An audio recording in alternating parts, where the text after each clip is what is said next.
সাদামাটাভাবে আমরা চেষ্টা করবো পণ্ডিত জওহরলাল নেহরুর জন্মদিনটা উদযাপন করতে আজকে এই সময়। প্রথমে মাল্যদানের মাধ্যমে আমরা শুরু করব। প্রথমে মাল্যদান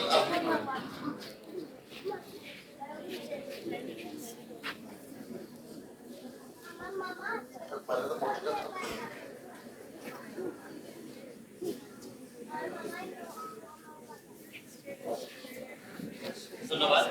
প্রথমে আমরা মাল্যদানের মাধ্যমে আজকের এই ছোট্ট অনুষ্ঠানের শুভারম্ভ করব।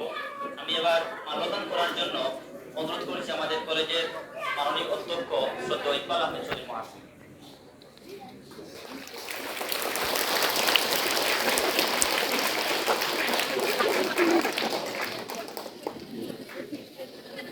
অসংখ্য ধন্যবাদ। এবারে আমি অনুরোধ করছি মাল্যদান করার জন্য আমাদের কলেজের মাননীয় শিক্ষক শ্রদ্ধেয় মিহির স্যারকে।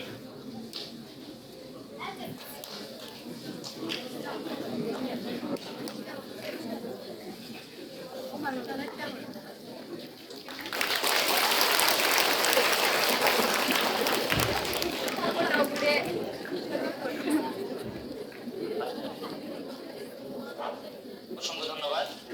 এবার আমি অনুরোধ করছি আমাদের কলেজের মাননীয় অধ্যক্ষ শ্রদ্ধেয় ইকবাল আহমেদ চৌধুরী মহাশয়কে আজকের এই শিশু দিবস উপলক্ষে ছাত্রছাত্রীদের উদ্দেশ্যে বক্তব্য রাখার জন্য।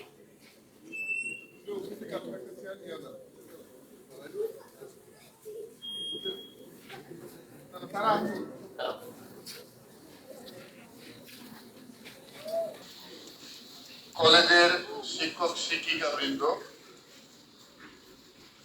প্রিয় ছাত্রছাত্রীরা, তোমরা যেটা আমি প্রথমেই বলেছিলাম যে পণ্ডিত জওহরলাল নেহরু আজকের দিনেই অর্থাৎ 14 নভেম্বর 1889 জন্মগ্রহণ করেন এবং তার প্রয়াণ ঘটে 1964 27 মেতে। পণ্ডিত নেহরু স্বাধীনতার সংগ্রামী তথা ভারতের প্রথম প্রধানমন্ত্রী এবং তিনি কন্টিনিউ স্বাধীনতার পর তিনি দেশের প্রধানমন্ত্রী হন। তারপরে যখন সাধারণ নির্বাচন হলো 1952-তে আবার প্রধানমন্ত্রী, 1957-এ আবার দেশের প্রধানমন্ত্রী, 1962-তে আবার নির্বাচিত প্রধানমন্ত্রী হিসাবে তিনি দায়িত্ব গ্রহণ করেন। নেহরুজি প্রধানমন্ত্রী থাকাকালীন অবস্থায় 1964 খ্রিস্টাব্দের 27শে মে তার প্রয়াণ ঘটে। তিনি ভারতবর্ষটাকে নতুন করে গড়েছিলেন, যে ভারতবর্ষকে ব্রিটিশরা প্রায় ধ্বংস করে গিয়েছিল, সেই ভারতবর্ষটাকে নতুন করে গঠন করেন, নতুন করে পুনরাজীবিত করেন, পুনর্গঠন করেন পণ্ডিত নেহরু। তিনি প্রধানমন্ত্রী ছিলেন এবং একই সাথে তিনি বিদেশ মন্ত্রীর দায়িত্ব পালন করছিলেন পণ্ডিত নেহরু। প্রধানমন্ত্রী এবং বিদেশ মন্ত্রীর দায়িত্ব, যখন সমস্ত পৃথিবীটা দুই ভাগে ভাগ হয়ে গিয়েছিল, পৃথিবীর কিছু সংখ্যক দেশ মার্কিন যুক্তরাষ্ট্রের সাথে এবং কিছু সংখ্যক দেশ সোভিয়েত ইউনিয়নের সাথে যুক্ত হয়ে গিয়েছিল, মানে তাদের সমর্থনে শীতল যুদ্ধের সময়, তখন নেহরুজির নেতৃত্বে কিছু দেশ পৃথিবীর রয়ে যায় যারা মার্কিন যুক্তরাষ্ট্রের সাথে কেউ সমর্থন করেনি এবং সোভিয়েত ইউনিয়নকে সমর্থন করেনি। তারা গোষ্ঠী নিরপেক্ষ নীতি অবলম্বন করে তাদের বিদেশ নীতি চালিয়েছিল এবং সেটার নেতৃত্ব দিয়েছিলেন আমাদের দেশের প্রধানমন্ত্রী পণ্ডিত নেহরু। তিনি পঞ্চশীল নীতি স্থপতিকারক এবং সেই পঞ্চশীল নীতি যেটা বলা হয় অন্য দেশের সার্বভৌমত্বে কখনো আঘাত করবে না, অন্য দেশের উপর আক্রমণ করবে না, এই সমস্ত কিছু নীতিগুলো পণ্ডিত নেহরু তৈরি করেন। ইভেন আমাদের যে প্ল্যানিং কমিশন, যেটা পরিকল্পনা আয়োগ, সেই পরিকল্পনা আয়োগের স্থপতিকারক তিনি নিজে, পণ্ডিত নেহরু, যেটা এখন পর্যন্ত চলছে ভারতবর্ষে, শুধুমাত্র নাম পরিবর্তন করে নীতি আয়োগ করা হয়েছে। এই হলেন পণ্ডিত নেহরু। তার জন্মদিনটাকেই আমরা শিশু দিবস হিসাবে উদযাপন করে থাকি। নেহরুর জন্মদিনকেই আমরা শিশু দিবস হিসাবে উদযাপন করছি। এবং চাচা নেহরু বলতো, শিশুরা তাকে চাচা বলতো, চাচা নেহরু। নেহরুজি শিশুদেরকে খুব স্নেহ করতেন। শিশু সম্পর্কে যদি আমরা বলি, তোমরা প্রত্যেকেই আমাদের কাছে শিশু।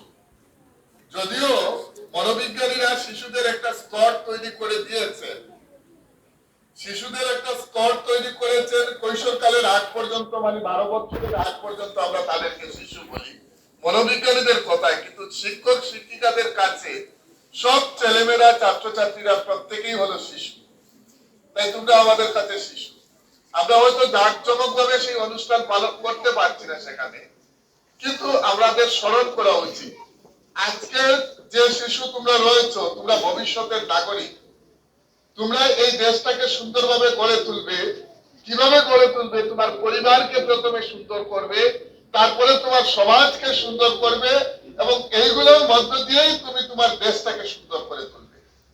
তোমার পরিবার থেকে তোমার সমাজ, আর তোমার সমাজ থেকেই তোমার দেশ।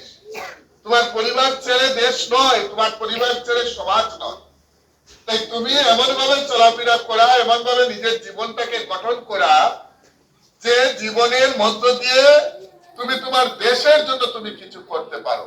তুমি যদি পরিবারের জন্য কিছু করো, তুমি যদি সমাজের জন্য কিছু করো, তাহলে সেটাই হয়ে গেল দেশের জন্য। আমরা প্রত্যেকেই দেশের জন্য কাজ করছি। শিক্ষকরা শিক্ষা দান করছেন, সেবা, এটা দেশের জন্য আমরা নিজেকে বিসর্জন দিচ্ছি। একজন ঠেলা চালক, একজন রিক্সা চালক, তিনি যে কাজ করছেন সেটা দেশের জন্য নিজেকে বিসর্জন দিচ্ছেন, এবং তিনি কাজ করছেন, নিজেকে উৎসর্গিত করছেন দেশের জন্য। দেশের প্রত্যেক মানুষ দেশের জন্যই আমরা কাজ করি, যে কাজ করি না কেন। এবং সেটা যখন অনেস্টি, সততার সাথে আমরা করতে পারবো, তখনই আমরা বলবো যে আমরা দেশ সেবা করছি। সততার সাথে যে কাজে তুমি করতে পারবে, সেটাই হলো দেশ সেবা। তাই নিজেকে এভাবে গড়ে তুলো যে নিজের জীবনটাকে দেশের জন্য উৎসর্গিত করা। তার মানে এটা নয় যে তুমি শহীদ হয়ে যাচ্ছ, সেটা নয়। তোমার জীবনটাকে ভালো কাজে নিয়োজিত করা। তোমার মধ্য দিয়ে সমাজের কল্যাণ হবে, তোমার পরিবারের কল্যাণ হবে। জীবনটাকে ভালো কাজে নিয়োজিত করা। কখনো নিজেকে খারাপ কাজে নিয়োজিত করবে না, কখনো নিজেকে বাজেভাবে তৈরি করবে না। নিজের আচার আচরণ, নিজের কথাবার্তা, নিজের চলাফেরা, নিজের চরিত্রকে সুন্দরভাবে গঠন করা, নিজের মধ্যে মানবিক গুণগুলো নিয়ে আসা, মনুষ্যত্ব বোধকে নিয়ে আসা, এইগুলো যদি আমাদের চরিত্রের মধ্যে পড়াশোনার সাথে সাথে আনতে পারি, তাহলেই হলাম আমরা একজন প্রকৃত মানুষ, এবং তাহলেই আমাদের দ্বারা আমাদের দেশের কল্যাণ হবে।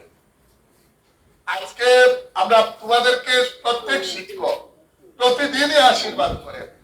আমরা শাসন করি, সেটা ঠিক, কারণ শাসন না করলে কখনো কন্ট্রোল করা যায় না। প্রত্যেক মা বাবা তার সন্তানকে শাসন করেন, তার মানে এটা নয় যে সন্তানকে ভালোবাসেন না।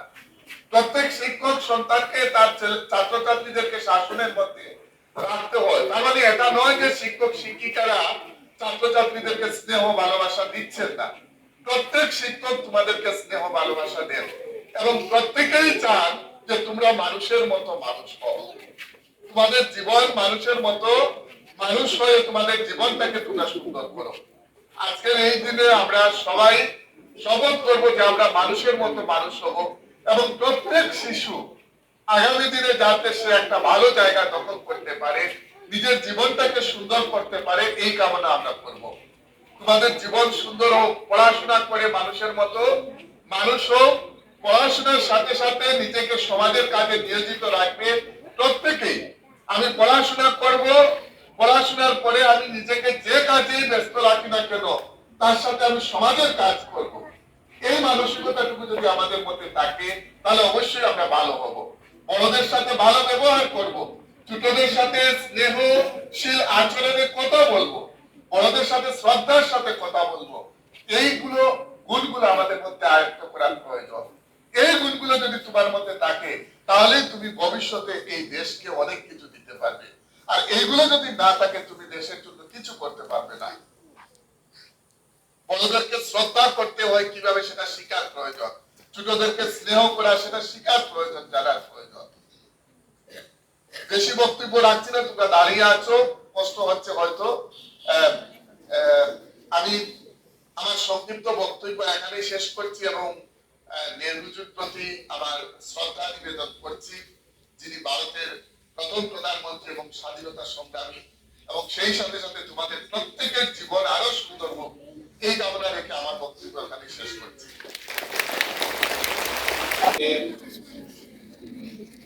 আমরা সকলে মিলে